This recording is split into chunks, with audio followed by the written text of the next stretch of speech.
talk about your MVP, your minimum viable product. This is that first iteration that entrepreneurs want to get in the world, just to start getting some feedback and see how it's going and how's the market reacting and how you're messaging this and all that good stuff, right? So who developed that? Are you the person who developed it? No, so I'm not one of the technical founders. In fact, when I first launched, I had no idea what I was doing.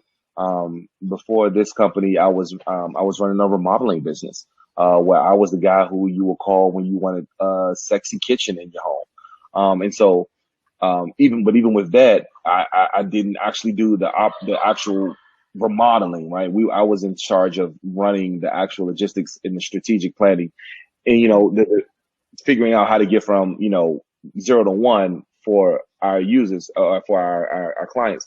Now, on this one, it was interesting because we were venturing into a new sector, into tech spaces, and we knew that it was going to be something different. In fact, when I first started to do the research around how to build this app, I didn't even have an iPhone. I had a BlackBerry. But I the knew BlackBerry. Yeah. But I knew we wanted to be able to be innovative in how we thought about connecting families this way. There are millions of families that are in prisons in just the United States, right? And so when we think about the global incarceration population, and if we're being thoughtful about how we're preparing them for re-entering the community, then I knew we needed to go deeper with how we wanted to launch. And so I started to make connections out in the tech spaces and reach out to people and say, hey, we were building this product.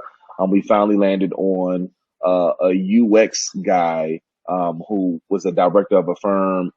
He was really excited about the product. He was beginning to start something on his own, and he helped me to be able to put together our technical team that allowed us to be able to launch our MVP.